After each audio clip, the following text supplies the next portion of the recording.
Holla ballers, what's going on? It's Preacher, ninja style. Windwalker monks, yes, the DPS spec of the monk. How's it performing? I gave this thing kind of a scathing review on the beta. I wasn't particularly friendly to it whatsoever, but I've kind of gotten used to the slight changes they've made to it, which have made it kind of nicer spec to play. There's still a little bit of micromanagement, but not as much as, say, the Brewmaster by any means, which was surprising to me. It's actually not faring too badly. So if you're interested in what the changes are for this new class that has been added in Mr. Pandora, I suggest you check the Brewmaster video where I talk about a lot of the spells. We're going to be jumping straight into the Windwalker on this one. So I'm going to assume you kind of have a general idea of how this class spell works, which is a combination of energy similar to a rogue, and of course our chi, which is very similar to holy power that the paladins play with. So we get Jab. This is our bread and butter generation of generating chi. Generates 2 chi. Pretty nice. We generate a nice regular source of income from our chi. Then we have a lot of filler spells. Now, one of the things that annoys me about the basic summary of this is it doesn't actually list our most important spell, but I'll get to that shortly. We get Tiger Palm. Attack with the palm of our hand. It costs 1 chi and generates 10% ignore armor. Stacks 3 times. So obviously we're going to be needing to keep that up 100% of the time. That's the first stage of this micromanagement. We also get Blackout Kick. Now, Blackout Kick costs you 2 chi, but hits considerably harder.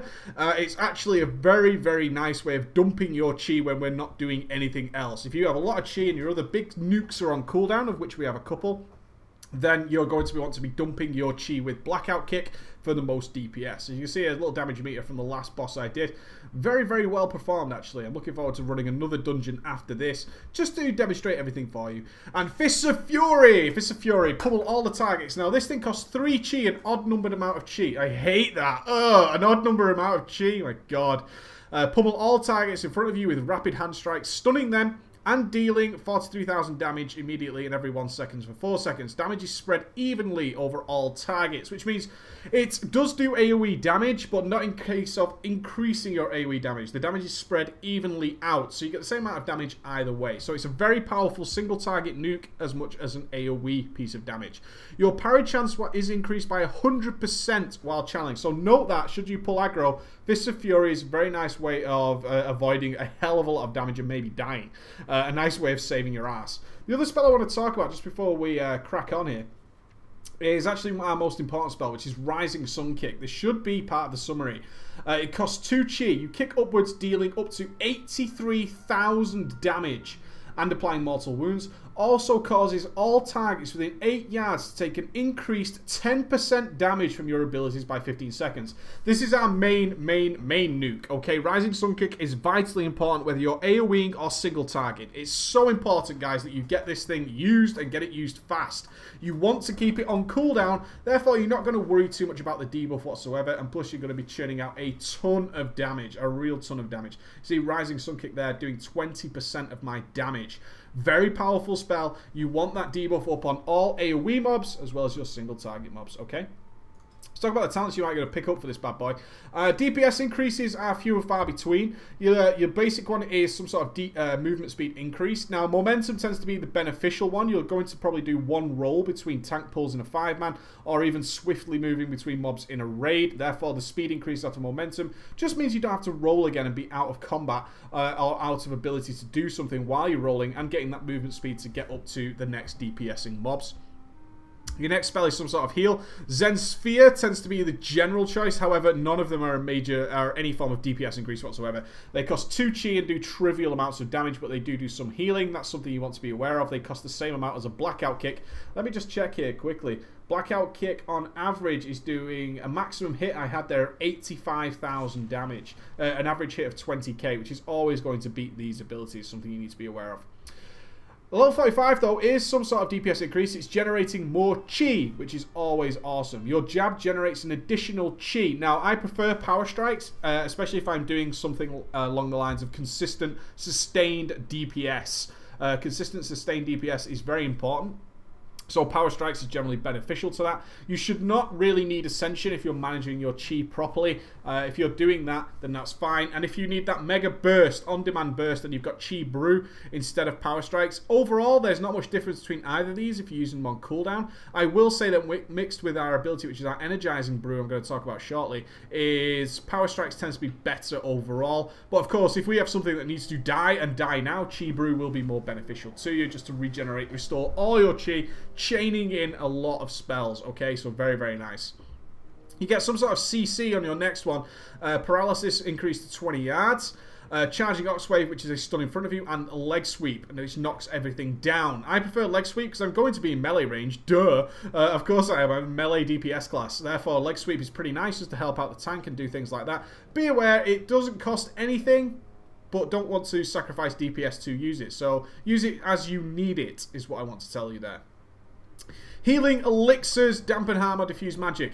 Now, you're going to want to pick and choose depending on the encounter. Diffuse Magic is obviously awesome if there's some mega magical attack that you need to soak or do something with. Reduces all spell damage taken by 90%. Pretty powerful spell there, guys. Pretty powerful spell. You will know when you need to use that spell. Dampen Harm dampens 3 attacks. Now, that is including magical damage within 45 seconds that deal damage equal to 10% of more of your total health. A major AoE pulsing thing coming from that boss, something along those lines. Dampen Harm is going to be really nice for that situation. In general, you want to roll with Healing Elixirs unless you have to use one of these two. Healing Elixirs, each time you drink from a brew or a tea, you gain 10% of your total health. This effect cannot occur more than once every 15 seconds. And we are going to be drinking a brew on cooldown. Yes, we are. I'll talk about it shortly. For level 90, your main DPS choice is going to be Zhu Wen. He's got to be nicely lined up so you can charge in, do some massive damage, inspire Zhu Wen to join you, a 3-minute cooldown. He's going to do some damage, even cleaves a little bit. He's pretty damn nice. Chi Torpedo is a movement-based thing, not that useful for DPS. Rushing Jade Wind as well is nice for consistent AoE. If you're going to do some really regular AoE damage, Rushing Jade Wind will be better for you. But for your bosses, Zhu Wen is going to be the White Tiger Gangster that's going to really help you guys out, okay? Pretty cool. For your Glyphs, you've got various choices you can pick up. Glyphs of Fist of Fury, that gives you that parry chance. I like this in my 5-mans. I've run into several issues today while running various dungeons of pulling aggro, especially as I do some very bursty Rising Sun kicks, which can go upwards of 100k in certain situations. That tends to out-threat a few tanks, which is worrying to say the least, so be aware of that. Glyphs of Spinning Crane Kick, if you are AoEing and you're following mobs, I try and liken this situation to the bunny rabbits in the Stormstout Brewery when you're chasing your tank. You may be spinning crane kicking all the way up there, just doing some damage. You're going to move at full speed. And Glyph of Touch of Death. Your Touch of Death no longer has a chi cost, but the cooldown is increased by 2 minutes. This is nice sometimes. Okay, Touch of Death is definitely a very powerful ability. It does so much damage. It does a tremendous amount of damage. However, on raid bosses, we tend not to get the benefit of it. Once it reaches that, it tends to die rather quickly. And we might try and spam this a little bit on trash.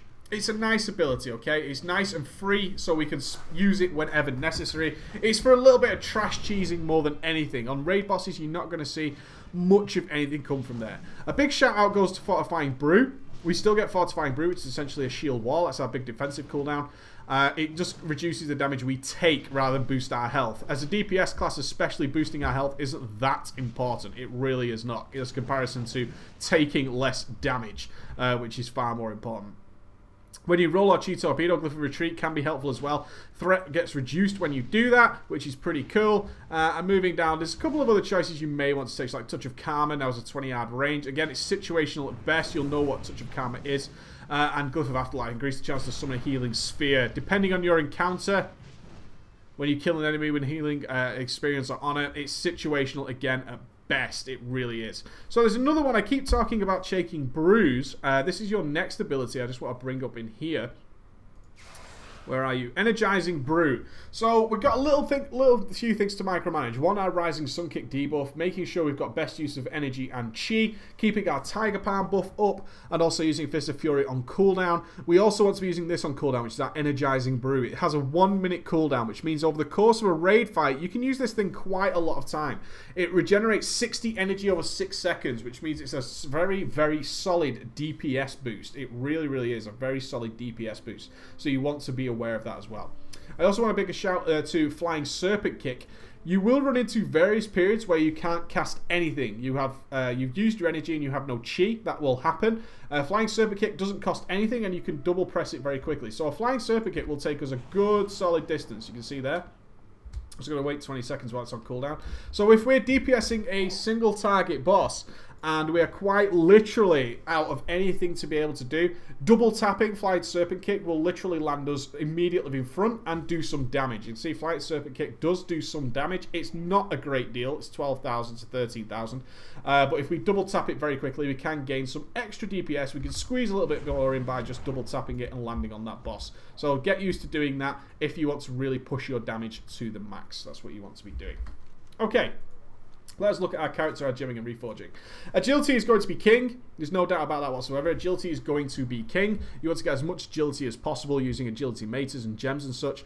Your priority with your reforging is get your hit and expertise caps, okay? You can see I'm just not quite there in this gear. I'm wearing some pretty low beat store-bought PvP crap. But that's okay. So you guys should always be out DPSing me. That's awesome. So hit and expertise, you want to get them up as high as possible to the caps. Get that done. So we got hit cap there, 7.51% hit. So we just about made it. Expertise still working on it. After that, you want to boost your haste up. Haste, haste, haste, haste, haste. Your worst stat, of course, is mastery, unfortunately. Mastery can actually screw you up a little bit. Your mastery either gives you a free Tiger Palm or a free Blackout Kick. The problem is this can proc at the same time, which is kind of annoying because it means you cap your energy. Although you are getting free attacks, you're actually just not benefiting a great deal, as you would have had that energy to use anyway and done some extra damage with jab or whatever. It is a DPS increase, there's no doubt about that, but it's going to be generally your worst off stat, so that's something to be aware of. Crit will come after haste, but you want haste. It's just a nice flat energy increase and attack speed increase, which is always really nice. So get your haste up and you're going to be in a good shape. Always nice boosting your crit, get your crit up and get in good stead, okay? So you want to boost your hits and expertise, as I've done there, and then boost your other stats, and you should be in very, very good shape. So let's talk about our rotation. Our rotation does need some micromanagement, so I'm going to talk about our opener for a start. I need to mention here as well, I should have mentioned this earlier, but why in the hell not do it now? Tiger Eye Brew. 1 second cooldown. Increase your damage done by 2% per stack of Tiger Eye Brew. Now I'm just going to do some normal attacks here. And you're going to see Tiger Eye Brew is going to start stacking on me relatively quickly. I'm just doing, I'm not really trying to do much of anything. I'm just trying to show you this. There it is, Tiger Eye Brew. You can see it's stacking up to 2. Now this thing will stack up to 10 times. A little bit of a disadvantage with the monks is stacking Tiger Eye Brew to 10 takes a little bit of time, which means if you're doing very early bloodlusts and stuff like that, you're not going to have this Tiger Eye Brew ready. And it's a big 20% DPS increase. It's a DPS cooldown. So you can use it at any stacks you want, but ideally you want to really be using it at 10 stacks and then letting it start rebuilding. Once you hit 10 stacks, leaving it there is generally a waste unless you're actually going to be punishing and punishing hard. You want to make sure you're doing that. So for your standard rotation, you want to get up your Rising Sun Kick as soon as possible. That's going to get that debuff up there. That's going to increase the damage taken by 10%. Your next one you want to get up is your Tiger Palm. You want the 3 stacks of Tiger Power, as you can see there. There's that Mastery proc, give me a free Blackout Kick. And your next thing is you want to keep Fist of Fury on cooldown. Fist of Fury is a lovely single target DPS increase. And as you can see, it can proc all the damn time. So in a good situation like this, you'll get Tiger Power procking naturally, which is pretty cool. And in between waiting for Rising Sun Kick and Fist of Fury, you're going to use your jab to generate chi, and you're going to use as many Blackout Kicks while keeping up the Tiger Power buff as much as possible. That is simply your rotation. Very, very easy. You can see I'm now up to 9 stacks of Tiger Eye Brew, and then you want to consume those, and that'll give you a Tiger Eye Brew, increasing your damage done by, well, you guys will have 20%, and there's 18% for me. So it's pretty damn cool.